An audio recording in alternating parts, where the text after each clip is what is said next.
As first reported to our Boston Wrestling MWF family on Patreon, big things are happening as we wrap up our biggest spring ever and kick off our summer of 7 p.m. beginning Memorial Day night, when brand new Wrestling Insider episodes premiere at 7 p.m., 7 days per week. We also kick off our Make-A-Wish drive in high gear to help grant wishes to awesome kids that have been waiting over a year in many cases. After an Extreme Saturday with New Jack and a Demolition doubleheader with Axe, put the women and children to bed. As fresh from the Shawn Michaels A&E biography, Marty Jannetty returns for a Party with Marty triple header, Friday, June 18th, Saturday, June 19th, and then joining us again for the WWE Hell in a Cell pay-per-view, Sunday, June the 20th, taping episodes of Wrestling Insiders, watch-alongs, and cyber autograph signings. It's going to be a huge weekend that demands fan involvement. Head on over to BostonWrestling.com for complete information and pre-ordering option. Let's help keep wrestling legends working and great wrestling talk show content being produced. We can't do it without you. Help us explode into summer, 7 nights a week at 7 p.m. Wrestling fans around the corner, around the world, I'm Dan Marty. And I'm John Cena Sr.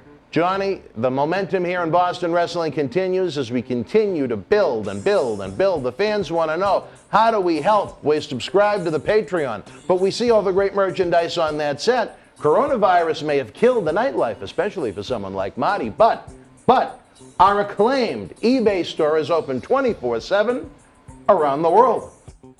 Wow. Check it out. Support Wrestling Insiders in-studio shoot interviews on eBay with this brand new personally autographed WWE Royal Rumble 2021 11x14 poster signed by WWE Universal Champion Roman Reigns, his advocate Paul Heyman, and Kevin Owens. Reigns and Owens battled for the Universal title in a last standing match January 31st in the Thunderdome in Tampa. This limited edition collector's poster is number 31 of only 50 produced. Comes with WWE authentication hologram on the poster itself. Also comes with an on-air shout-out from WWE Hall of Famer Mr. USA Tony Atlas and a bonus autographed 8x10 photo. Get this rare, awesome collectible for your man cave and help keep wrestling legends working now.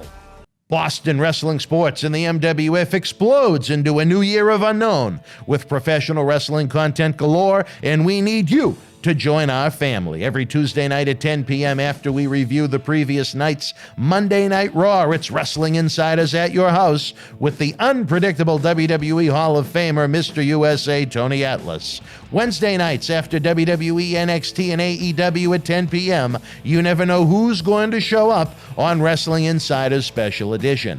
Every Thursday night at 10 p.m. after our NXT and Dynamite review, it's Marty Jannetty's No Holds Barred Sex, Drugs, and Rock and Roll journey through the 80s and 90s on Wrestling Insiders Party with Marty. Friday nights after the lights go down at the Thunderdome on SmackDown, it's John Cena Sr.'s Wrestling Insiders Fabulous Fridays. Plus, look for classic clips, bonus live episodes, pay-per-view watch-alongs, and more. If you want early, ad-free access to all of our Wrestling Insider talk shows, our acclaimed studio shoot interview DVD library, and to help keep wrestling legends working during the worst of times, for less than a cup of coffee at Starbucks, join our growing family at patreon.com/Boston Wrestling. Expect the unexpected in 2021.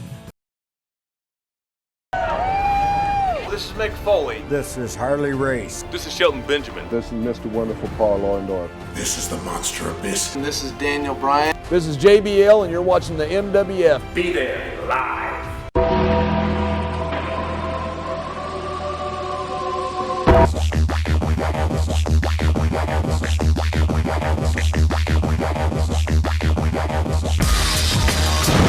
Wrestling fans around the corner, around the world, welcome to another Sunday installment of Wrestling Insiders Stern But Fair. I'm Dan Marty. You'll be joined by the first former Millennium Wrestling Federation heavyweight champion in company history in what is a very cold Memorial Day weekend here in Boston. I've got the fleece on today. I thought we would be behind those types of days where we hit the 90s a couple of times in recent weeks, but what are you going to do? Busy week, busy day ahead even. Tonight, 7 p.m., myself and John Cena Sr. will be Live live for the AEW Double or Nothing pay-per-view watch-along. We'll be interacting with you guys on the Premier Chat. We're going to have our prize wheel out where you guys can win some great stuff and hopefully help the show at the same time, as we have our favorite rocker joining us for not one, not two, but 3 big days during the month of June. It is going to be hectic, chaotic, but you know with Marty, yeah, that man has been partying since he came out of the womb. I think he was flirting with the first nurse that burped him, but that's a different story for a different time. Also kick off what we are pushing starting tomorrow, our Summer of 7 days a week, to try and make things more user-friendly, maybe easier to join us during the premieres instead of being a post-game show of Raw, SmackDown, AEW, NXT, whatever the show may be. We're going to be almost the pregame show. We're going to start an hour before the wrestling show of the night. Hopefully more of you can join the premiere and interact with us that way. It's going to be an interesting test. So we're calling it the Summer of 7 days a week. The only show that may get preempted is this one, Stern but Fair, because we like to do the pay-per-view watch-alongs, and those generally begin at 7. So in those cases, we'll probably start at 5 with Wrestling Insider Stern but Fair, in case you want to enjoy the hellacious battles that take place on the kickoff shows. Nonetheless, one more drop before we get into the news.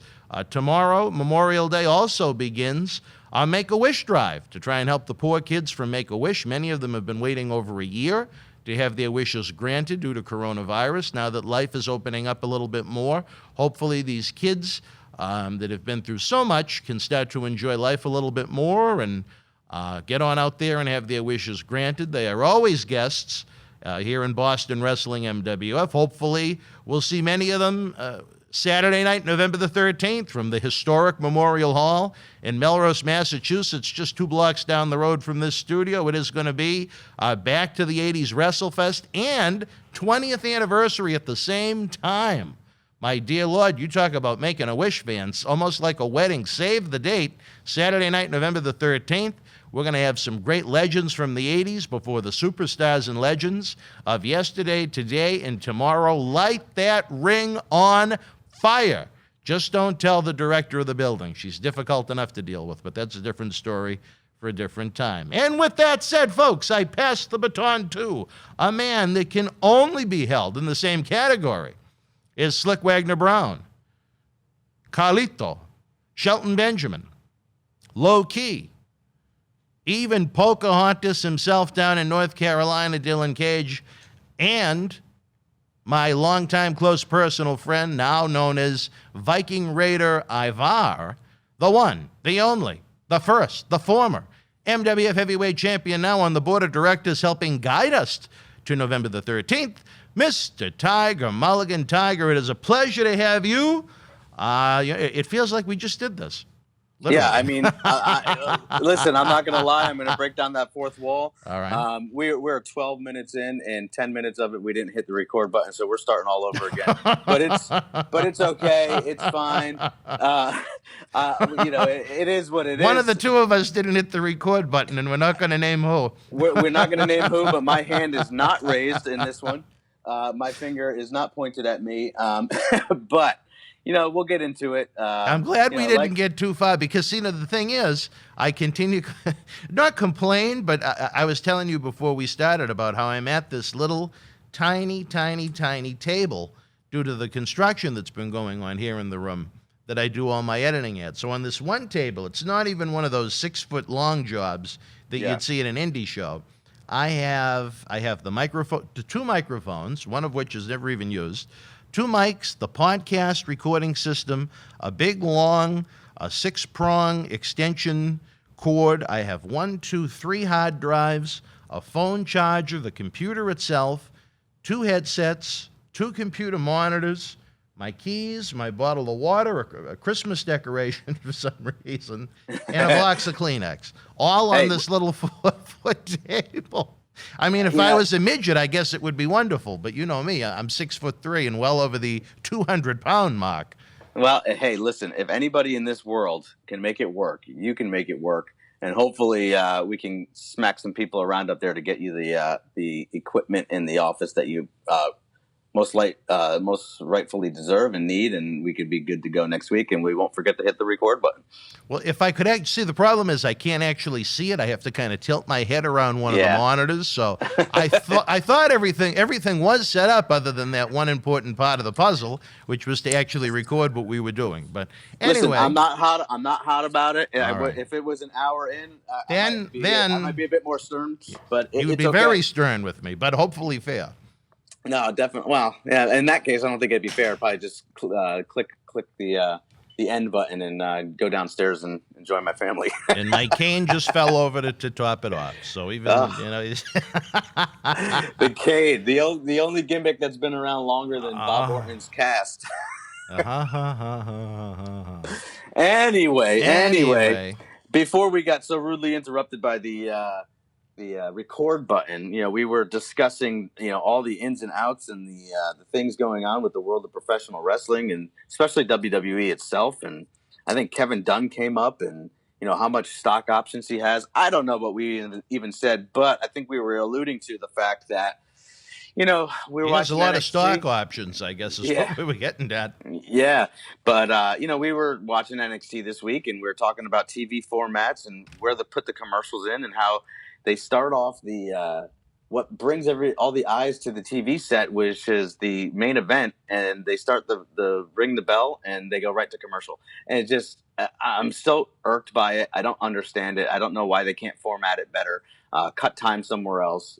Do something just to give you that match, at least, if not in its entirety, because it's live TV. I get the commercial base. At least give me the beginning of the match, so that way I get intrigued with it, because I wanted to turn it off after that. Oh, I agree with you 300% on that. It was crazy to not at least begin the match. The commercial breaks are the commercial breaks. It was the same problem we talked about with the, what did they call it in AEW? Blood and Guts a few weeks ago, where so much was missed. So many important key parts of the matches and little spots were missed because, they have to get the commercials in. That's what pays the bills. That's why it's quote-unquote free, even though it's on cable TV we pay for. But that's a different story for a different time. But, could the show have been structured in a different way? Here's the thing. I don't know. I don't know the ins and outs of it, and I don't know how it works. I know they have to, whatever the ad revenue or ad basis is, they have to put the commercials in every X amount of time. But there's got to be a way around it in this day and age to where, if you cut the time down on everything else, squeeze a couple commercials in, earlier, can you give me the entire match, without, commercial free? I don't know. That's for somebody else's pay grade. That's not for me to say. But to me, that seems like an easy fix. I don't know though, if you're really selling this whole thing about Finn Balor trying to get the belt back, and it's a big rematch from the Takeover event, and Karrion Kross has never lost, and then all of a sudden, as soon as the bell rings, you cut to commercial. I mean, it's so anticlimactic. How do you get the crowd back? And the crowd in this sense is the TV viewers, and to me, you're going to hear a lot of clicks of remote controls going to something else. Yeah, it wouldn't be the way I would have formatted the show. But you won't believe this, but I'm going to let you in on a little secret. They did not call and ask me for my opinion again this week. I was a little insulted, but you know what? I will live. I'll try at least. Which is, you should be insulted. I mean, geez, come on. It's just I just don't understand it. I'll say this, not to be egotistical, but they should have never let me go in 2001. I'm someone, at the age of 21, they should have been grooming for the next generation. You know what I mean? Yep. And I'm not saying that. I think, and I'm not just saying that for me. I mean that in a lot of cases, they should have had a lot of people around my age that were, as opposed to different interns just looking to fill time, or people to look at to pad something on their resume while they're out of work, from writing comic books, or Saturday Night Live. They should have been looking for people that had a wrestling base to try and groom them to be the next generation of WWE people, but it's not the way it worked out, unfortunately. Very unfortunately. But then again, if that didn't happen, you and I may have never met. Yeah, that's true. And I mean, and then I would have never been the first ever Millennium Wrestling Federation champion. I would have never gone through the getting stripped of the title, never losing it. But again, that's a different thing for a different time. We're talking about the I'm other. sure you would have world of held a professional lot wrestling. of championship gold nonetheless. Yeah, I'm sure. And you know what? As you did. I have. There's a lot of people collect stamps, and a lot of people collect baseball cards. I used to collect title belts. You're Up like and down the the East Coast. Yukon Cornelius of professional wrestling, silver and gold, baby. Yeah, why not? It looks good. On it sounds good too. every Christmas tree. Oh man, now you're starting to sound like Ox Baker. Silver and gold. That's funny. Silver and gold. Wow. All right, we'll go from there. Anyway, but now we're talking match structure and what goes on in a match.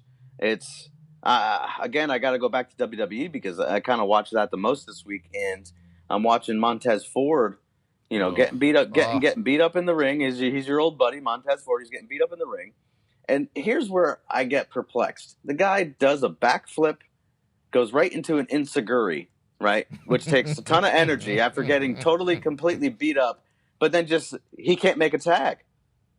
I don't understand that. I don't think I've ever understood that. Like, when did this become flips and flops? And now I'm going to start sounding like a bitter old man, and I don't want to. But when did it become so, I hate to use the word fake, but when did it become so choreographed fake to the point where it's just no longer a sporting event?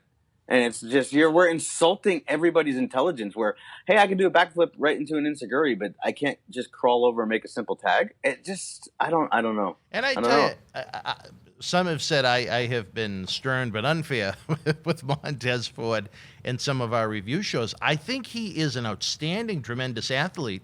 Yes, I just 100%. think once you've seen Street Profits once, it's like Boogeyman. You've seen it. Everything they do, if you've seen the promo, you know the promo. If you've seen the entrance, you know the entrance. If you've seen the matches, you know the 4 or 5 spots they know, and that's pretty much it. Yeah, and I don't disagree, and I kind of contradicted you, a few weeks back when I said, we could talk about Cena and his 5 moves to doom or whatever the case might be, or Bret Hart and, his match sequence when he's doing his comeback. But at the same time, it's just, again, this is the whole structure of it. They come out and cut a promo, and then the Usos come out and cut a promo, and then it cuts right to commercial break. And it's so anticlimactic. Like, since when do you just get in the ring and talk? What? I was disappointed because I was actually, as much as I'm not a Street Profits guy, I was really looking forward to the match because I think the Usos are one of the great tag teams of this generation. They're so good. Love the Usos. Yeah, I agree. They're great. They're on a different level. Without a doubt. Maybe because they're a real tag team and they've been doing it for so long. I don't know. But, Jimmy looked a little rusty coming back from injury, but that's only normal.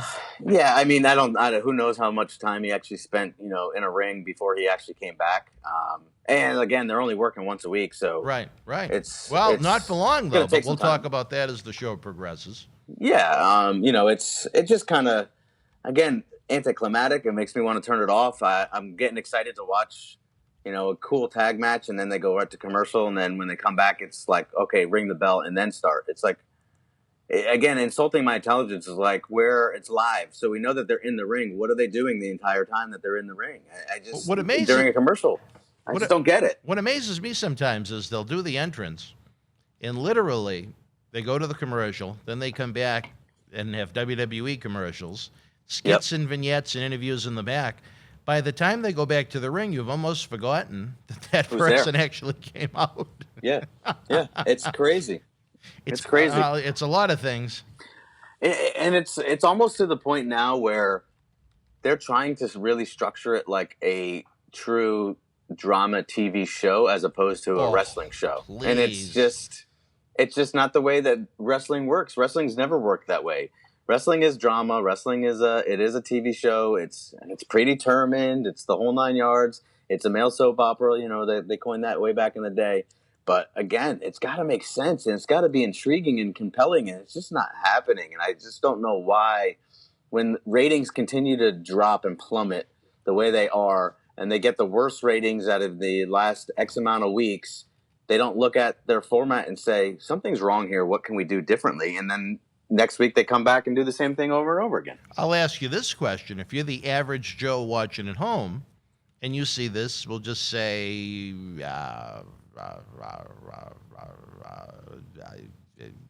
throw someone on SmackDown at me. Anyone. Anyone, so it's not a main event guy. So we'll say Dolph Ziggler. Dolph Ziggler, Bobby Roode. Dolph Ziggler and Bobby Roode, they do the same thing. They come out for their match. Mm-hmm. They're all hyped up. I'm here to show the world. Bum, bum. Yep. They're in the ring. They're all hyped up, ready to fight. Then they cut to the commercial break, 2 or 3 minutes long. Okay. Then they come back and they have a commercial hype and something else. NXT, Raw. Then they cut to some nameless, faceless woman. What do you think about your match later on tonight? Then they may have a skit and a vignette. Now, if you're the average person at home, at what point do you begin to lose interest that there's an actual match that's going to happen? If someone has been in the ring for a good 5, 6, 7 minutes and their opponent still hasn't come out, yeah, I think you lose them a little bit. You know what I mean? No, I think they lost them the minute they went to commercial. To me, the commercials need to be inserted after a promo, after a vignette, after a match, not as the guys are coming down and getting in the ring. And again, I don't know the logistics behind it, so maybe I'm talking out of turn, but it used to work back in the day. That has been the quote-unquote WWE format now going on probably 20 years or so, and I hate it. I agree with you. I think you begin to lose people once you cut to the commercial. Why do matches need to be 3 segments on Raw? Heat things up and then go to the commercial break. But please, like I said, for the love of me and the love of all professional wrestling, stop going to a commercial break in the middle of a countout. As the guys are outside the ring, when the match could potentially end, why would you cut to a commercial break? And from a psychological point of view, that would be like them cutting to a commercial break in the middle of a pinfall. After a 1 count, we'll be back. Right. And, did the match end? Could it end? So, and I've not argued this, but I've made this point many times. They've castrated the count out as a finish in a lot of cases. Well, the match isn't going to end. The match never ends during a commercial break. How about, we're talking about castrating finishes, right? So let me ask you this. Why do guys oversell so much when they hit a move, expecting to get, a move that's never won a match ever before in their life, and they look so goddamn surprised when it doesn't get them a 3 count? Oh, you mean that shocked look where they're like, yeah. What is the point of that? I don't oh my God, my drop kick didn't get me a 3 count. Well, it never has in the past. What made you think it was going to get it now? The only way they're going to get that over, and they should look shocked, is if Kevin Owens hits somebody with a stunner and they kick out. Then you look shocked because that's his finisher. Jesus. Maybe this point isn't the perfect analogy, but I think it's a great analogy for wrestling in general right now. Every match on TV that has any value whatsoever, no matter what the show, no matter what the brand, no matter what the company, they all want to do Savage and Steamboat from WrestleMania 3. Yeah. They all want to have 17 kickouts. They all want to do, kick out at 2 7/8. And it's just, they don't realize the reason why Savage and Steamboat was so special was because it had a great build-up. It was a great angle. It was a great feud.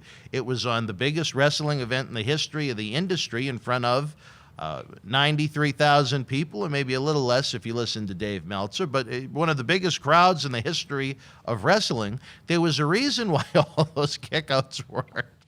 It does not work in every single match on every single TV show every single week. Right. And again, they actually, WrestleMania 3, Savage Steamboat, it was a completely different scenario. And it actually seemed like Steamboat was trying to get a victory in a quick pinfall, as opposed to these guys nowadays. They're just doing it for the sake of doing it. And it just doesn't make any sense. There's no rhyme or reason. And what boggles my mind even more. One earlier in the match if you're going to go for that many pins. You know what I mean? You know what's funny? Drew McIntyre was probably about a year ago was doing that. He was kicking out at 1 quite a bit, almost. I can't remember how many times in how many matches he was doing it, but even with Brock, when he was working Brock hit him with something and he'd kick out at 1. It made sense. He's still fresh. I get it. Why are you waiting until 2? Why? So you can, so like Gorilla Monsoon, he's just trying to catch his breath and then he'll kick out. Well, it might be almost too late. It just, I don't know. You know what? Something's got to change. I'll say this. I would buy that more if the commentators actually tried to push that.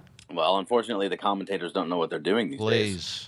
I mean, look at what's his name? That's Adnan a great Burke. He's gone segue. already. That's a great segue, though. Yeah, look I mean, at poor Adnan now. Oscar of Men on a Mission texted me that he owes me $20 now. He thought Adnan would make it at least through WrestleMania of next year, but it was so bad it had to end. It's so funny. It's so funny how he blames how all the travel that he's doing. I mean, he's working once a week, and I don't know what his other ventures are and his endeavors are. But I think he does a podcast about baseball. Oh my God! I don't know how overwhelmed Adnan is, but I guess he doesn't like to fly very much. It's just, and that kind of goes into like all these guys that are getting hurt lately and taking all this time off. Like, I don't get it. Like, when did it become like? And listen, I don't want to open up a can of worms and say that mental illness and all this other crap isn't out there, because it is. But all these people that need time off to make their brain and put their brain into a better situation, or take time off because they're feeling bad or their feelings were hurt somewhere down the line and they need to take 6 weeks off. Like, I never understood that. Lace up your boots, get in the fucking ring and do your job. You know what I find interesting is that, Sasha Banks needed a good 6 months to recover from losing the women's tag team titles at WrestleMania 35. Not that I have any insight as to why, but she hasn't been seen since WrestleMania losing the title again. Yeah, and again, it just makes everything. And they had a what was it, the WrestleMania Backlash, and Bianca Belair is going against Bayley when she should have been going against Sasha should have had a rematch, right? Maybe they're going to save it for SummerSlam. Who knows? Like you just said, but what was it this time last year where she took all that time off because she had some kind of mental illness or whatever the year before, after WrestleMania 35, when they dropped the one in New titles, York. Right. Yeah. I think it was just. I think the illness is losing my titleitis. I don't know. Yeah, and listen. I'm not saying that there's not something to mental illness, and don't give her a title then if she's going to go into a depression every time she has to lose it. Yeah, I just don't understand it. Like, I don't know the insights with Keith Lee right now, but I read something somewhere that he was out because of all this, and or look at. I'm sorry, I'm gonna have to say it. This is gonna be the real stern part about it. I love animals to death, but Alexa Bliss, get over your fucking pig. I'm sorry. Like, it was a pig. Like, and you gotta do a GoFundMe account for that, and you need to have a vigil for people to watch on TV. She did a GoFundMe for a dead pig? I don't know if it was for the pig itself or for veterinary hospitals or whatever the case might be, but man, it just completely kills the business. And we were talking about it last week with social media. She's supposed to be possessed. Yep, and she's crying over a pig. Fiend. Listen, I can't wait to go downstairs and have a BLT and call it a day. Well, you know what? I don't know if you saw when we did Wrestle House down in Tampa. You would have got a kick out of this if you saw the episode. We had TJP on, TJ Perkins, who I think is one of the great wrestlers as far as his in-ring ability goes of this generation. I don't know why WWE flushed him down the toilet where he was big enough where he even could have contributed on the main roster. But he was talking about how he's having a baby this fall.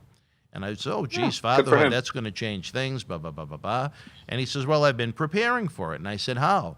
And he said, well, I have some pigs out in Las Vegas. Oh, God. And you can imagine where my mind went. I was flabbergasted. I said, what? And he said, I have pigs in Vegas. And my jaw, because you know what I was thinking. Of course I do. Because we're wrestling people. But he actually meant that he had pet pigs back in Las Vegas. Well, he didn't say rats. He didn't say rats out in Las Vegas. He said pigs. Sometimes they, depending upon the person, I guess. I was floored for a second, and him and I had a pretty good laugh about that. Living in Las Vegas. But anyway, it was kind of a funny moment during that show because I almost fell off the couch. Yeah, I said, well, how am I? Because my first thought was, how am I going to edit this out so he doesn't get killed on social media? No, don't edit it out at all. Screw that. Keep Let it him in. talk about these Yeah, pigs. let us. Yeah, why not? I mean, it's the way of life. We eat animals. Some animals try to eat us. That's just the circle of life, my man. That's the way it goes. I guess it depends on the pig. But anyway, yeah, I don't think the possessed Alexa Bliss should be crying on social media. Again, and it goes back to the part about social media that I hate. I don't think they should have dual account. I think they should have dual accounts. Correct. They should have one for what they're trying to push in the world of professional wrestling. Then if they want to do something under their own name on their own time, let them do that. I have no problem with that. But I don't think you should have the same account where you're cutting promos on people and trying to be possessed and promote pay-per-views, and then all of a sudden you're crying about Porky doing the job. You know what I mean? Yeah, and it's tough because again, it just sends so many mixed signals of, oh, she's really not possessed, and she's really not this character, which I understand. Yes, it's a character she's playing. It's not real, but if I'm watching that now, all I'm gonna do is think of her crying about her pet pig, and it makes everything not worth watching. And You're that's losing just the way moment. it goes. You're Exactly. losing the moment. And that Exactly. continues to be a problem. But one thing we never do here on Wrestling Insider, stern but fair, is lose a moment right now as we prepare for the Summer of 7 days a week. We're going to take a brief time out. We will be back with more Tiger Mulligan. Stand by. Wrestling fans around the corner, around the world, I'm Dan Marty. And I'm Mr. USA WWE Hall of Famer Tony Atlas. The road to WrestleMania has begun. Wrestling fans are looking to add to their man caves. You got to see what we have in the eBay store. Check it out. Support Wrestling Insiders and keep wrestling legends working on eBay. Get this WWE NXT TakeOver War Games 2020 11x14 limited edition autograph poster signed by everyone on the event, number 23 of only 100 made. Includes signatures from the Undisputed Era, Johnny Gargano, Damian Priest, Tommaso Ciampa, Timothy Thatcher, Io Shirai, Tony Storm, Rhea Ripley, Dexter, Loomis, and more. Comes with authentication hologram on the back of the poster. Also comes with mystery autographed 8x10 and an on-air shout-out from WWE Hall of Famer Mr. USA Tony Atlas on Wrestling Insiders at your house. Get it now. All right, wrestling fans, welcome back to Wrestling Insiders, stern but fair, as we prepare for our live AEW Double or Nothing watch along tonight at 7 p.m. Myself and John Cena Sr. are going to be having fun interacting with the fans live. Hopefully, the fans aren't as brutal on poor Johnny as they were the night of the Royal Rumble, because he hasn't been back for a pay-per-view watch along since. It took a lot of convincing, poking, and prodding. No, not like that. Get your mind out of the gutter. But Johnny will be back. We're going to have the Wheel of Fortune prize wheel out where you guys can help the show and win some really cool stuff at the same time. Hopefully, Tiger, maybe you can even chime in during the watch along tonight. Well, you know what? I will be watching along, and I will be watching this pay-per-view. And, you know, it's not often that I get to say that I'm actually going to be watching a pay-per-view because I'm actually going to have to pay for it as opposed to watching it on a network for free or technically for free. But we'll send you the link. We'll send you the link. But let's just jump right into it and talk about this because I'm actually I'm kind of excited for it a little bit to watch some of this stuff go down. I watched the Friday night AEW show the other day. I thought it was a good show. I thought it was a good lead-in, and it, you know, if we want to go over the card a little bit, you know, I think that some of the matches look really good. Some of them not so good, unfortunately. But I'll give you my one problem with it. And it looks like an interesting card nonetheless. The main, well, in theory, Double or Nothing is their biggest event of the year. That's their WrestleMania. That's where it all began, so to speak, as far as All Elite Wrestling goes. I know they had that show in Chicago, but that wasn't show. But that wasn't that. That wasn't AEW. Double or Nothing is their mania. What a piss poor championship match with such little thought behind it. Well, you know what? It actually, a couple weeks ago when they had that the Orange Cassidy Pac match to see who was the number one contender, I was just kind of scratching my head, thinking to myself, well, how are they the two that, you know, where do they come up with them two as the number one contender? Like, it just doesn't make any sense to me. You know, to me, I would have figured maybe Jon Moxley, but I know that he's in this other kind of quote unquote feud with the Young Bucks and whatnot, and he's tagging up with Eddie Kingston.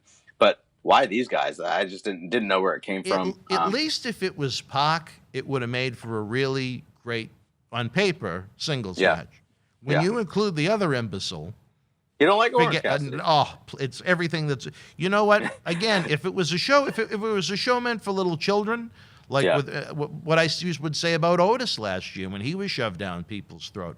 Okay, I could see kids having some fun with that and laughing. But for Kenny Omega, the quote-unquote greatest wrestler in the world, to be selling for this imbecile in a championship main event on the biggest pay-per-view of the year, are you out of your mind? Yeah, I think that's why they made it a three-way. They kind of want Cassidy in there because he's doing, good things as far as maybe merch and stuff goes, and he's got that little kid following and that cult, that quote-unquote cult following. But I don't think he could carry the main event by himself with just Kenny, so they had to throw Pac in there to kind of put the name on top with him. I don't know. I think it'll be interesting to see where they go with it. Obviously, I don't believe Pac or Cassidy are going to take the belt off of Omega. You're still going to have, his other guys around. Gallows and Anderson are going to be around probably at some point in time and help him out and, make it a big schmoz as normal. But, we'll see where it goes because on paper, again, Pac is unbelievable. He's great. I love the little gimmick that he's doing now. I think that they could do a lot of good stuff. Well, the thing is, I'm not trying to knock them, but it just seems like that. If nothing else, that should be a TV match, not the quote unquote championship match on your biggest pay-per-view of the year, which I think should be the main event. But do you think they'll put it on last, or do you think they'll do the Stampede match last? Absolutely. Yeah, I think so too. I tell you this: we talked about how annoyed I was that Blood and Guts was on free TV, right? And now that first time they did that Stampede match, I was insulted just watching it. I'll be honest, I didn't watch it. When Omega did that big spot where he did his finish and they dropped about 20 feet onto a big jumpy pad like what Jericho did a few weeks ago, only this was even worse. I can only hope this will be an improvement on the first one, I guess. I'm not a fan of comedy wrestling, but I would have done that Stampede match on TV where it is kind of tongue-in-cheek, goofy. Yeah. And I would have saved the War Games or Blood and Guts. I would have saved that for pay-per-view. Really make the fans pay for a match that they'd want to see. I think, to me, far more interest, unless, I'm not going to insult certain aspects of our fan base, but I just think more people with common sense would want to see Blood and Guts than the Stampede match on a football field. It was fun once. Yeah, I agree. It was something different at a time when there was a lack of audience. To do it again so quick, yeah, and who knows? Is Jericho even working tonight? I don't know because I know his arm is busted up. And that was the big thing, is if he's even going to work. But, he'll work. He's a pro. He's one of the boys. Yeah, but I'll be interested to see who goes over. Obviously, that kind of looks like, the Do you inner really circle. Care? Well, I do in the sense of it. To me, if the Pinnacle doesn't go over, you're going to completely kill those guys off. The inner circle doesn't need to win. They don't need to be even a faction anymore. So I know that's the big stipulation. But I think that the inner circle's kind of run its course. I'd like to see some of these guys branch out on their own. And, if they want to make MJF the quote unquote top heel, they can't have him lose tonight. And unfortunately, I don't think it's going to go that way. I think he'd make for a great manager, but that's one man's opinion. A lot of people love him as a wrestler. I don't mind him as a wrestler. I think he's one of the only guys out there right now that's doing true heel work. Very true, very true. I'll give credit where credit, and that's why I think he'd be a great manager. Yeah, but again, who's he going to manage? And to me, he's the type of manager that I feel like if he was a manager, he'd be trying to get himself over instead of getting the whoever he's managing over. Well, unfortunately, we'd have to see it. But what else on this show is there for excitement? I know Sting is going to be live in action and in front of live people. For the first time in 6 years? No, you have no interest in that. No, I like Darby Allin. I think his character is good. Again, he's got that cult following. I would have liked to have seen Darby Allin maybe going against Miro again as like a rematch type thing for the TNT title. But I guess they got Miro going against Lance Archer. Lance Archer doesn't do it for me. He's a big dude. He's I know he's done a lot of stuff in New Japan, but he just doesn't have that it factor for me over here. So I'm not interested really in that. I tell you, Jake, when he first came in to me, was really on fire, and maybe he lost his passion for what they were doing once they slowed down the push for Archer. But I thought Jake's work when he first came in was really, really, really good. Maybe he's just with the wrong guy. Could be. Who knows? And again, somebody like Jake, I don't see him. Maybe it's just because I'm such a huge fan of him as an in-ring worker. I don't see him as a manager. I would like to see him more behind the scenes in helping people with their promo skills.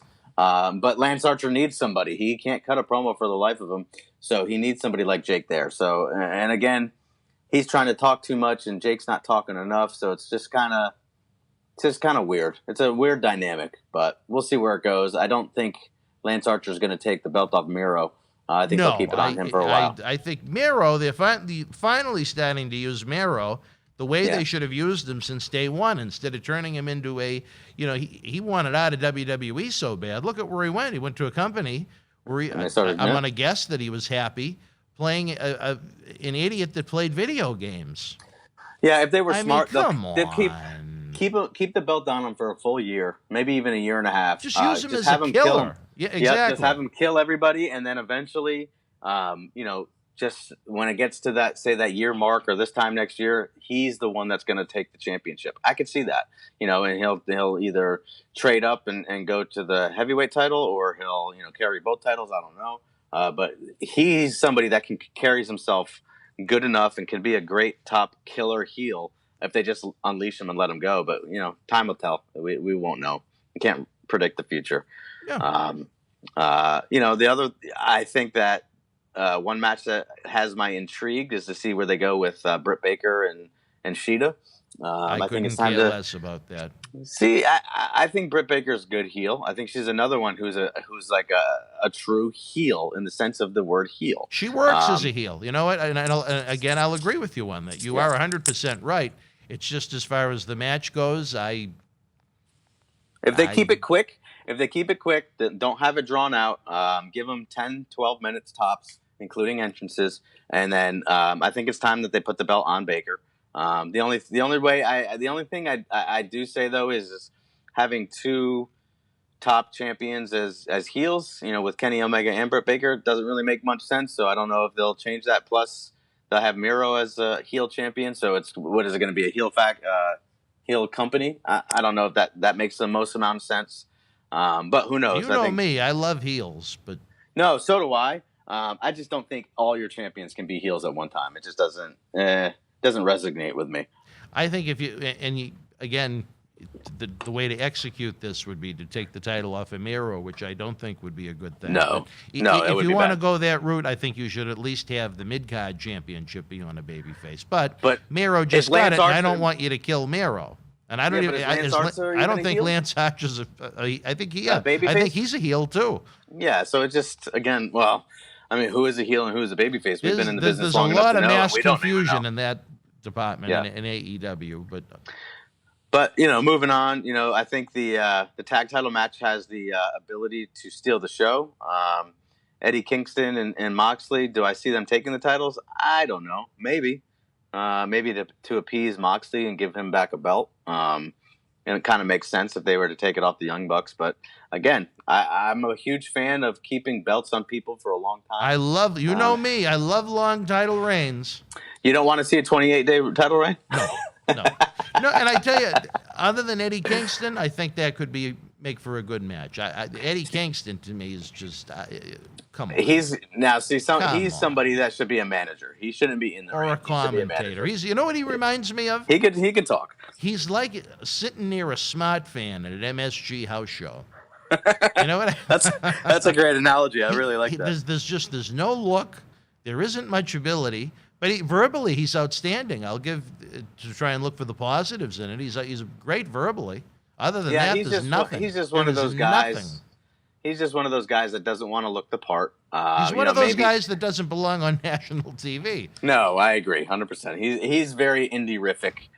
You see him and the Podunk, Kentucky, and the Moose Lodge going for some independent title, but AEW tag title match, not so much. I don't know.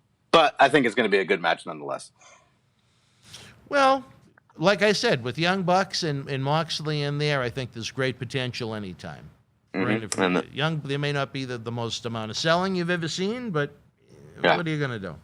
Yeah. Well, I mean that's a Young Bucks match. I mean they just hit super kicks and backflips and stuff, and you get up and run the next spot. That's kind of their MO. You kind of know what to expect with them. So I've pretty much buried the entire pay-per-view, but I'm still kind of interested to see it. No, I am because I do think it's going to be worthwhile. Cody Rhodes versus Anthony Ogogo. Oh, I forgot about that one. I don't know. I mean, I think it's going to be okay. I like how they're trying to make some kind of story behind it with America versus England or Britain or whatever the case might be. Yeah. But I think what killed it for me was their in-ring spat the other day on their TV show. It just didn't make much sense. They got who is the manager for Ogogo? Who is that guy? Do you know who I'm referring to? It's another faction that's been created out of nowhere that the fans have no interest or attachment to. There's just, and I'm a faction guy, but there's just too many factions there that have no build, rhyme, or reason. I have no idea who the guy is. I have no idea who anyone in that faction is. They just threw them together. Yeah, I think it's guys that were training at I don't know, wherever. Oh, no, I Justin understand Rhodes' that, but I couldn't even name them. No, I agree with you. I can't name them, but it just the whole thing that they did the other day. It was like a weigh-in, and then Cody Rhodes weighs 1 pound more, or the other guy weighs 1 pound more, and they're betting the farm because they weigh that 1 pound more. It's just like it just didn't make any sense. I was kind of scratching my head like, why does he feel? Maybe it's a heel thing where it's like, oh, I have such a huge advantage now because I weigh 1 pound more heavier than you or lighter than you. I don't even know. It just was kind of odd. In the sense of being odd, but at the same time, they're doing this whole now Cody Rhodes is the American dream instead of the American nightmare, and it just. I think that's nice. That's nice. Yeah, I was able to do that. I mean, come on. I don't know. It just doesn't resonate with me. It kind of came out of the blue. You're stern but fair, but I guess. And then anyway, moving on. Adam Page against Brian Cage. I don't know. Oh, I forgot about that one. Yeah, that seems kind of like a mismatch in my opinion, but that's the popcorn match to me, I guess. We'll see. I guess maybe if they put Taz on commentary, maybe they'll bring something to light. I really like Adam Page. I just think it's a waste of him. Well, is he still in the Dark Order? Is he? Oh, please don't! It's the seven dwarfs of AEW. I hate them with a passion. They just. I don't know. They just kind of. It's almost like they don't know what to do with Adam Page, and he almost doesn't know what to do with himself. Certainly doesn't need to. It's like him trying to swim in a pool with 7 anchors around his feet. Yeah. However many members of the Dark Order there are, I would disband the Dark Order. It needs to end. They're not over. They're not good. They take away from the show. Please.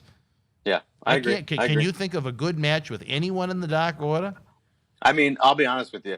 No, I do like Colt Cabana. I think they're just using him in the wrong. They're using him in the wrong sense, where he's that comic relief. Every show needs some kind of that comic relief, Someone and they're just needs not to letting set him up use the it. ring, I guess. Oh man, that was rough. That was rough. I like Colt. I like Colt Cabana. I think he's okay. That someone does. Hey, listen, everybody's got to like somebody. What number is he? Oh, I don't know. He might be like 12 or 15.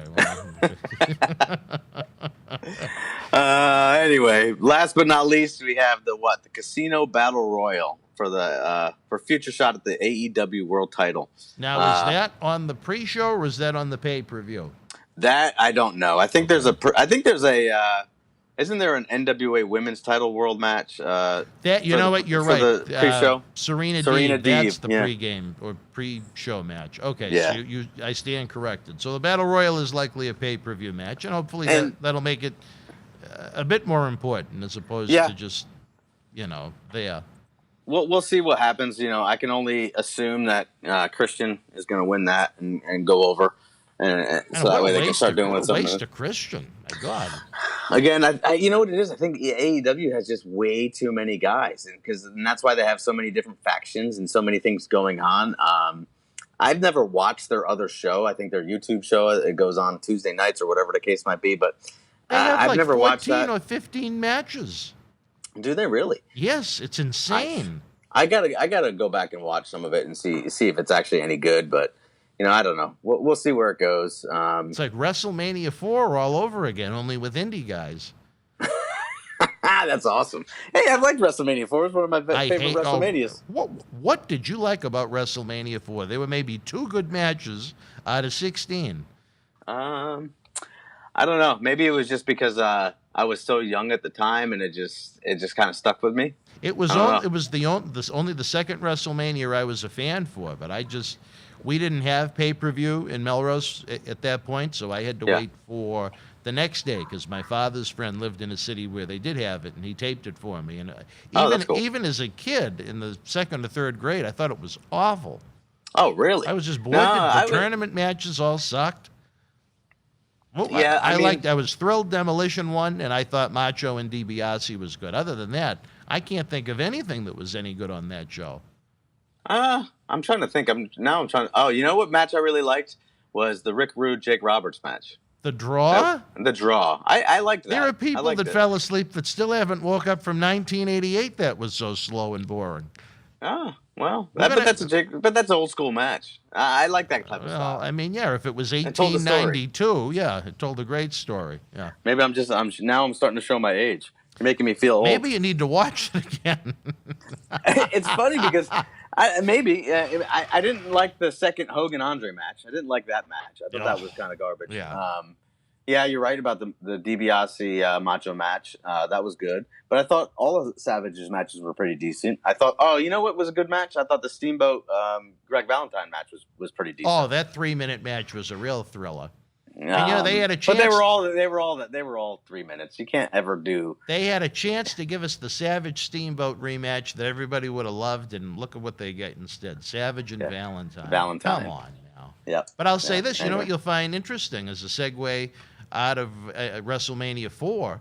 When Demolition Axe Bill Eadie was with us last week, we actually did a watch along, not of the entire event, but we watched Demolition vs. Strikeforce. So the fans on Patreon, as an exclusive for being part of the family, will get to join Demolition Axe and I in rewatching Strikeforce versus Demolition at WrestleMania 4. They can tune in on WWE Network, on Peacock, or however they may want to tune in, and watch the man's share his thoughts that actually was in the match. So it was kind of interesting. We had some fun. Now, see, stuff like that is actually pretty cool. And we'll have to send you a private link to that. Yeah, no, I don't think you're on the Patreon yet. I am not on it just yet. Patreon.com/Boston Wrestling. I'm going to have to get on it right away because something like that, that's something that I certainly would pay for, and I think that everybody else would too, just to kind of get the ins and outs of what's going on. Yeah, hey, listen, if a coffee at Starbucks costs more than the Patreon, then and you're not signed up, you're doing something wrong. And it's one that's already on there right now that I thought was pretty cool. It was one of our great friends, Brandon, suggested. It wasn't even from a pay-per-view. It was from one of the WWF Coliseum video releases, Super Tape 2. There was a Rockers match he really liked on there. It was Rockers, I think it was against Powers of Pain from Madison Square Garden. So we just out of curiosity, Marty and I did the watch-along for that it is available now. And what's funny was it cut to a Rockers promo, and then it cut to another match between the Rockers and the New Dream Team. I don't think they were officially still the New Dream Team at that point, Valentine and Bravo, but it was the Rockers against Valentine and Bravo. So where it was another Rockers match, we just kept going, and so that's another cool video that's actually available online now if you want to tune in to Super Tape 2 on WWE Network, and then join us on Patreon. You can watch Marty relive those 2 matches. I think the watch-alongs can be a lot of fun. We had wanted to try and do it with New Jack, but we ran out of time, unfortunately. And again, that's a real loss because we'll never be able to do it again. Too bad, so sad on that one. And you talk about something that is far from too sad and not too bad. What about the release of Velveteen Dream? My dream came true. Well, I think we touched upon it a little bit last week. We said that karma is truly a bitch, and it comes back to bite you. And it looked like it came back and bit him. Was he gone at that point last week? He was. Yeah, we touched about it. We already talked about that. Yeah, come on. You must have had a long week working hard in your studio over there, or a makeshift table 3 feet wide with all your equipment. It's tough. I hear. And along with that, brother, original content. We have 6 original talk shows every week, plus what turns into a 5-hour week in review show. We have a daily history video 7 days a week. 3 days a week we have our flashbacks. To try and entice people to get ready for the 7 p.m. slot, we had a bonus on Friday night, where before John Cena Sr.'s Fabulous Fridays at 10, we had Demolition Axe on at the regular new time slot of 7 p.m., talking about the suicide of Don Kernodle and the death of other young wrestlers. I mean, it's the machine. It never ends.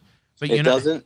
But listen. I feel like one of the people we got so much to listen to and watch. I feel like one of the people that was on the bottom of the Titanic, trying to make sure that the ship still goes. I'm trying to avoid the iceberg. But another fun thing we're working on is we don't want to reveal it too much. But I know you are the podcast master.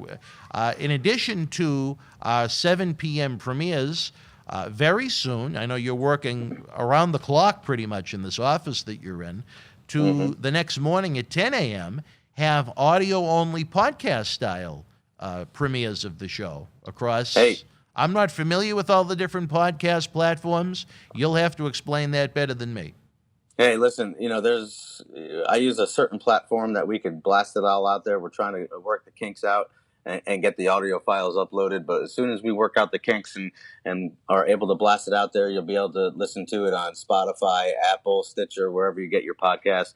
You always got to, just make sure you subscribe, leave a 5-star review, so that way we can keep bringing it to you free of charge. So I imagine that is going to be sometime in early June. Would that be fair? Maybe mid-June? We'll just to be on the safe side, we'll say mid-June, okay. But we're shooting for early June. Well, you did a lot of shooting and blasting at the Holiday Inn Express on Route 1 in Saugus, but I don't know if that employee still works there, but, that was a good thing.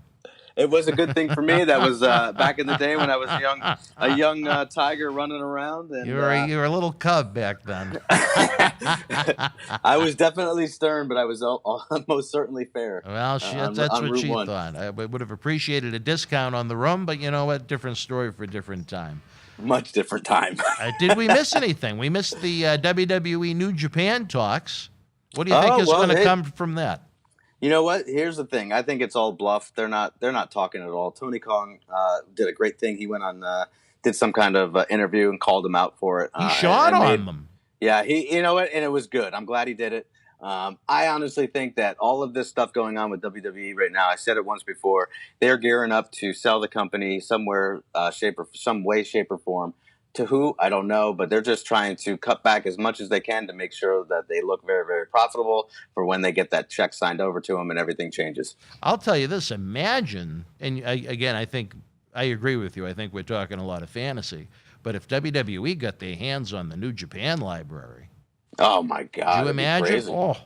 It'd be crazy. But as far as them doing work with New Japan, it would probably turn into a complete and utter disaster. I mean, every time it would never work out. It would never work out. Anytime they try and introduce more than one person at the same time, it's a failure. Look at every invasion angle. Look at every giant faction that's debuted all at once. Within a couple of months, even if they're hot, they die. Can you imagine WWE try and introduce a faction of a bunch of Japanese guys that barely speak English or speak no English at all, and them trying to introduce them? It would be horror. It would make Retribution look like the NWO in '96. Yeah, it wouldn't be good. As far as TV goes, I do think there's a way of doing it where you don't need to do any kind of invasion or anything like that. Just simply trade. So take guys that you're not putting on TV week in and week out that you have contracts for, or even guys that are in NXT right now that might be ready but need to go get a little bit more experience. Send them over. Get a couple of their guys back over here and do a trade like that and just kind of put them back into the fold. It doesn't need to be an invasion thing, and it just needs to be like kind of introduce a new character. But then you have all that footage to where you can introduce them. You can do it the right way. You can do the vignettes and video packages and actually build them up before you ship them back to wherever they got to go. Now, if you're like, that would be the best route to go, the best course of action. Now, imagine if you brought in someone like Okada and you put him with Paul Heyman for a little bit. I think that would be 100% potential to be great.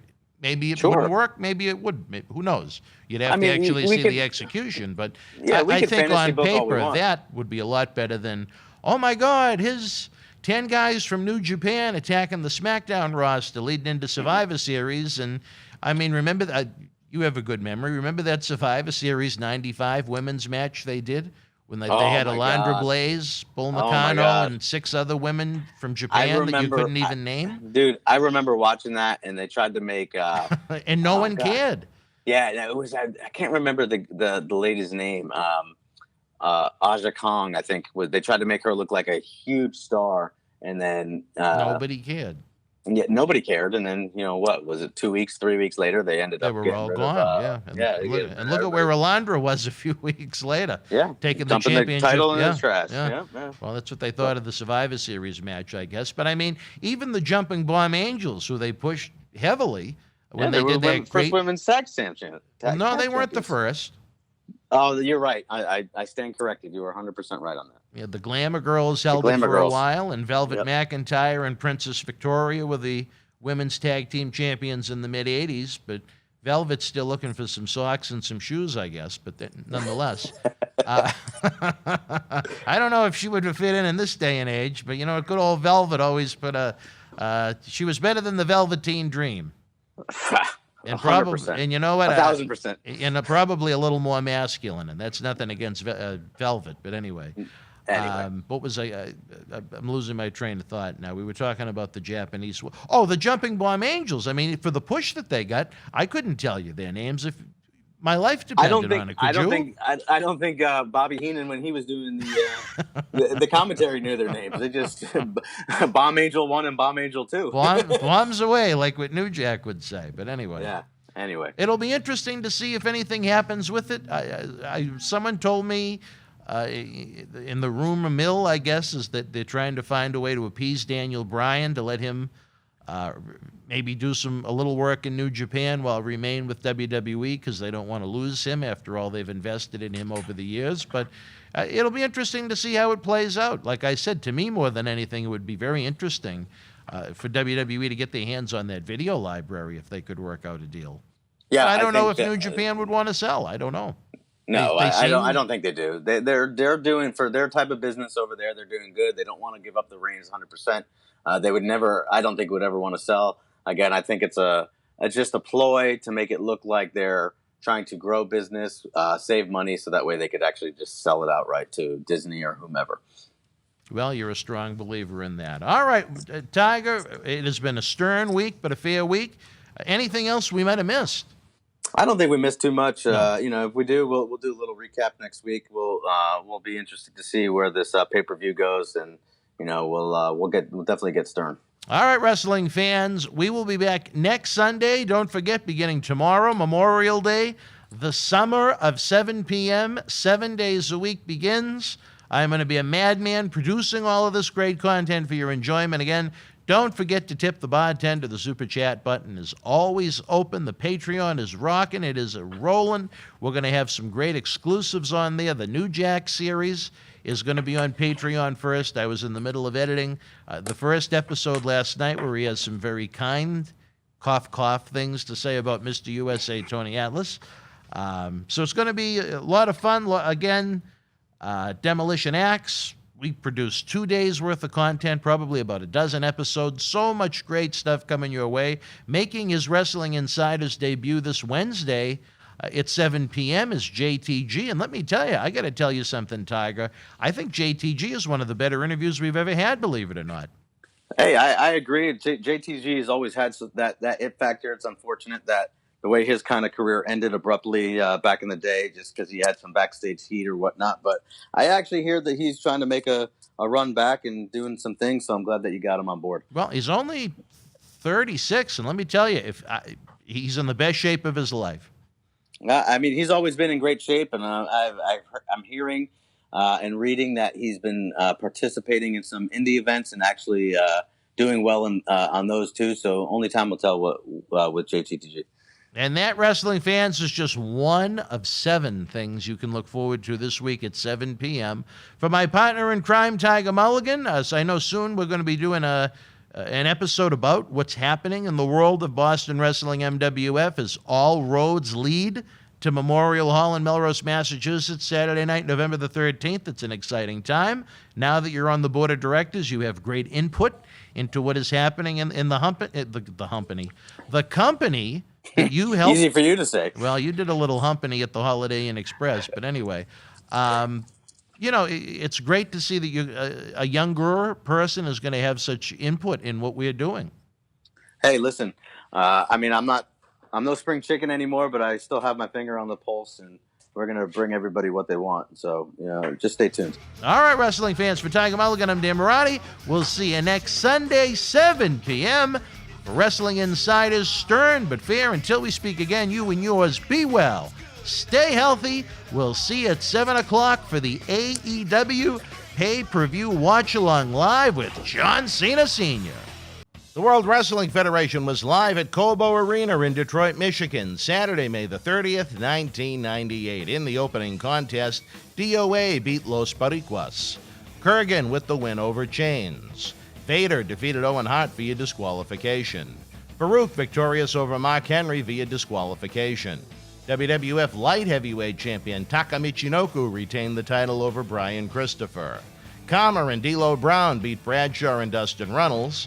And in the main event, WWF World Champion Stone Cold Steve Austin, The Undertaker in the Legion of Doom, defeated WWF European Champion Triple H, Kane, and WWF Tag Team Champions The New Age Outlaws. If you are in Detroit Live, share your memories in the comment section below. Use the links in the description box to keep Wrestling Legends working in our eBay store and on our world-renowned Patreon streaming service so we can bring you more interactive superstar shoot interviews to relive the good old days of professional wrestling. Check it out. Boston Wrestling Sports in the MWF explodes into a new year with professional wrestling content galore and need you to join our family. Every Tuesday night at 10 p.m. after our Monday Night Raw review, it's Wrestling Insiders at your house with WWE Hall of Famer Mr. USA Tony Atlas. Wednesday nights at 10 p.m. after NXT and AEW, join rotating legends on Wrestling Insiders Special Edition.